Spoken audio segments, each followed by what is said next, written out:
il est des lieux de passage, des lieux familiers, d'autres oubliés, des lieux dans lesquels flotte encore un parfum, quelques murmures, des souvenirs, une histoire.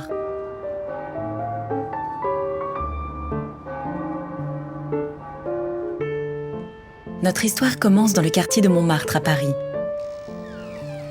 Ce sont les années 20, les années folles. Dans un salon de coiffure, empli des vapeurs d'une nouvelle époque qui s'annonce, un jeune homme sent venir les temps nouveaux. Il s'appelle Albert Ducret. Albert Ducret, c'était un sacré bonhomme. C'était un type formidable et c'était mon père. C'était un père attentif et surtout complice, avec moi. L'une des qualités clés de mon père, la curiosité. La curiosité et l'attention donc au monde qui l'entourait, qui lui permettait donc d'avoir un ressenti, une sensibilité qui certainement lui a été utile tout au long de sa vie. La formidable aventure d'Albert commence à 16 ans. Baccalauréat en poche, il quitte Nice pour conquérir Paris. Alors que la tradition familiale le prédestine à une carrière de médecin, il trouve un emploi de garçon coiffeur. Mon père n'avait aucun atome crochu avec le monde médical, mais la curiosité de ce qu'il voyait, de ce qu'il apprenait au sein des grands salons de coiffure était baignée dans la culture qui était celle de son père, le docteur Jean-Baptiste Ducret, qui était la dermatologie, et il échangeait assez souvent avec lui sur des choses qu'il constatait et sur lesquelles il se posait des questions pour savoir quelles solutions pouvaient être mises en place à ce moment-là. Albert apprend vite et il constate que rien n'existe pour le soin des cheveux. Il se lance alors dans l'aventure. En 1929, il crée sa première gamme de shampoings qui ont comme qualité essentielle d'être en dose individuelle, ce qui n'existait pas à cette époque-là. Je rappelle qu'à cette époque, on se lave les cheveux peu souvent et on se lave les cheveux au savon de Marseille. 2 ans plus tard, son intuition va beaucoup plus loin. Il invente de toutes pièces une gamme de shampoings qui se présente à ce moment-là sous forme d'ampoules individuelles en verre, à base d'excipients naturels, adaptés à chaque type de chevelure. Ceci n'existait absolument pas. C'est une révolution. Le soin capillaire est né. Les shampoings Ducret deviennent une référence. Le succès est au rendez-vous. Aux alentours des années 1950, mon père a une autre intuition. C'est de mettre en adéquation sa gamme de shampoings médicaux avec un circuit de distribution qui est celui de la pharmacie d'officine. Il faut se souvenir qu'à cette époque, la pharmacie d'officine est très traditionnelle et peu ouverte sur la cosmétologie. Et ça marche bien. Ce qui l'amène d'ailleurs par la suite à diversifier son offre produit en conservant la même philosophie, mais non plus seulement adaptée donc à la chevelure, mais également à la peau.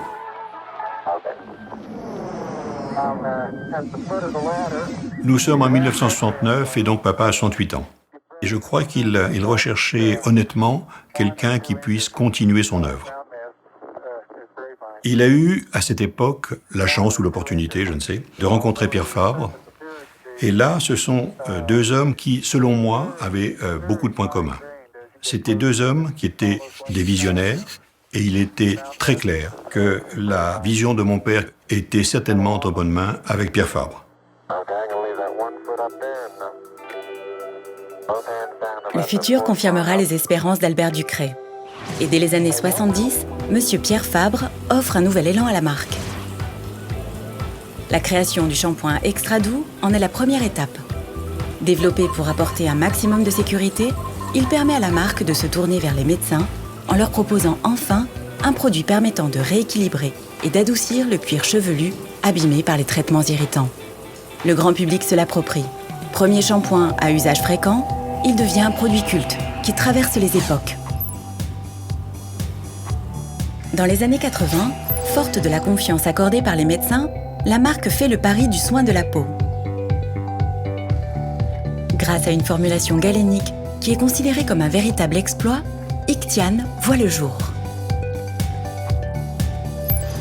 Dans ces années-là, les traitements de l'acné proposés par les médecins sont très agressifs.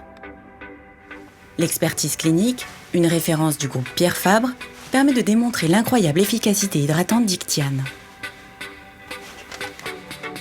Les professionnels de santé prescrivent ce soin dermocosmétique et des générations d'adolescents trouveront une solution à leur peau asséchée et abîmée.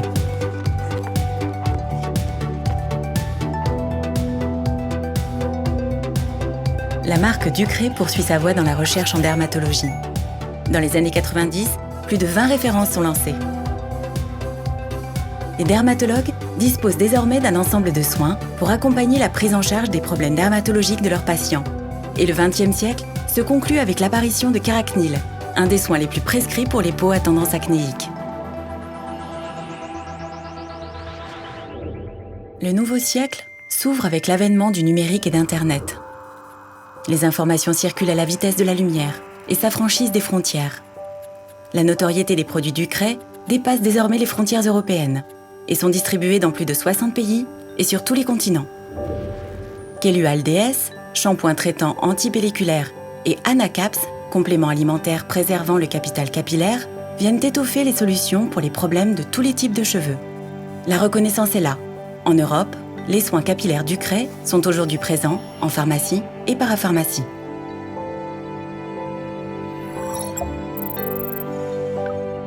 À partir de 2010, Ducré entame une nouvelle phase de développement avec une conviction chevillée au corps, l'innovation utile. Parce que depuis toujours, chez Ducré, innover, c'est concevoir des soins qui améliorent le quotidien.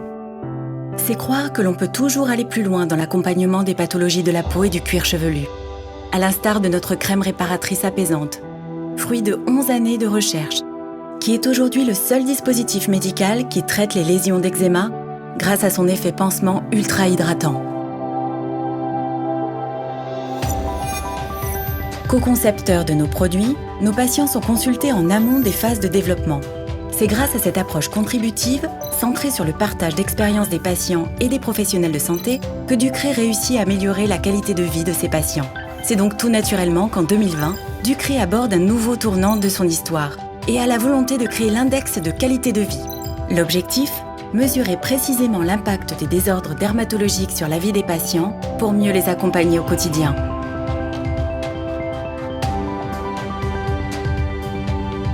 Fidèle à ses racines, la marque Ducré poursuivra sa voie dans l'esprit de ses fondateurs. La recherche et l'innovation au service de toutes les peaux et de tous les types de cheveux. Les découvertes à venir seront sans nul doute les produits cultes de demain.